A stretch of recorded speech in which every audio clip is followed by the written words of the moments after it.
All right, here's a question for the House.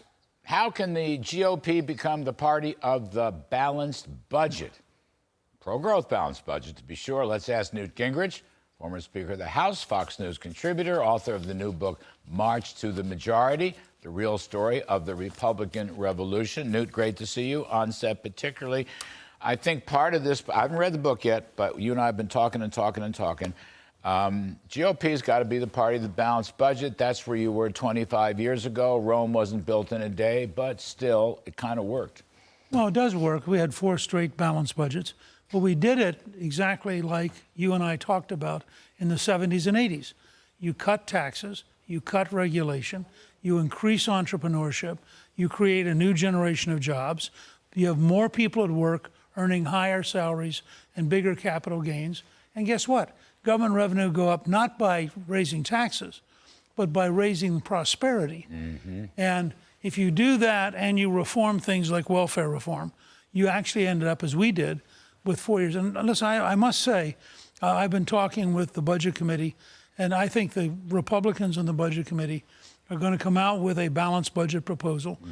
We started at 7 years and actually did it in 4. They're going to start at 10.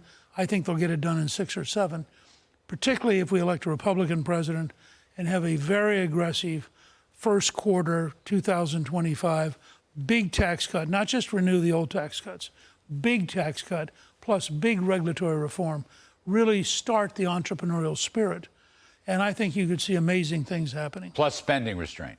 And you have spending restraint. And debt restraint. I mean, well, let's just start with stopping the crooks. I mean, we had $20 billion, not million, $20 billion stolen from the California unemployment by itself, that one program. Right. Now, we don't have to put up with that. We should also, in passing, kill the $3.5 billion FBI headquarters, which would be a big building bigger than the Pentagon.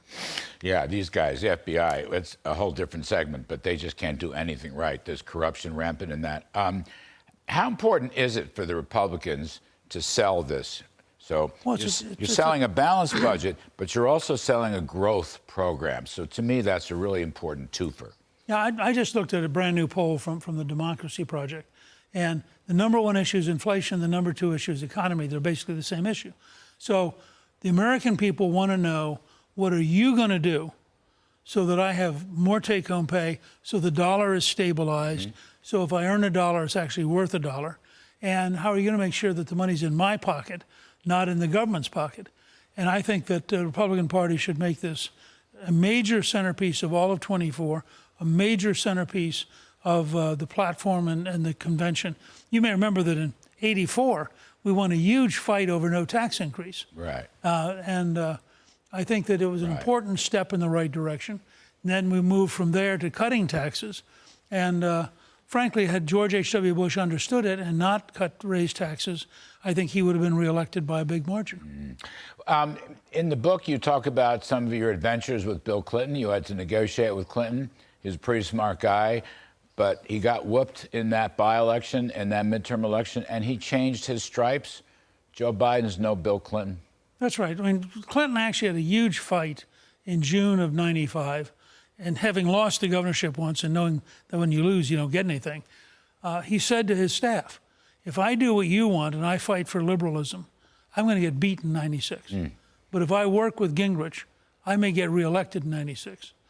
And it was that straightforward. And then he comes in and says the era of big government's over. He signs welfare reform. He signs the largest capital gains tax cut in history, all sorts of reforms. And then we met for 35 days and hammered out a balanced budget. Joe Biden is sticking to big government socialism, to use your phrase. Yeah, he absolutely is, and it doesn't work. I was just talking to some people a while ago about every big city in America has got problems. They all follow the same program. You know, too much welfare, very lax law enforcement, too many criminals on the street, taxes way too high. They drive productive people out. You look at the amount of wealth which has left New York City or left Chicago, which is not there paying taxes anymore. And it becomes a downward spiral. So this idea, let me come back to this, because we've got presidential politics this year, heavy duty. There'll be a debate in a couple of months in Milwaukee. I don't see any of the candidates yet selling a pro-growth balanced budget. And I think that's an absolute linchpin. So I think you have to for really, sure, you got to fight for it. I think for one, I think for sure Trump will be for that. Yeah, yeah. And two, I think that it's very unlikely that he'll be at that debate. Ah, why not? Why would you? He's at 53%. Why would you get on stage with a bunch That was a of people? setup question. It was really a setup I figured question. you knew that. I mean, you know, would you keep a manager who said to you, why don't you take your 53%, stand next to somebody who's at 4%, and make sure they get plenty of publicity? You know, if Trump doesn't show up, it's not a real debate. Yeah.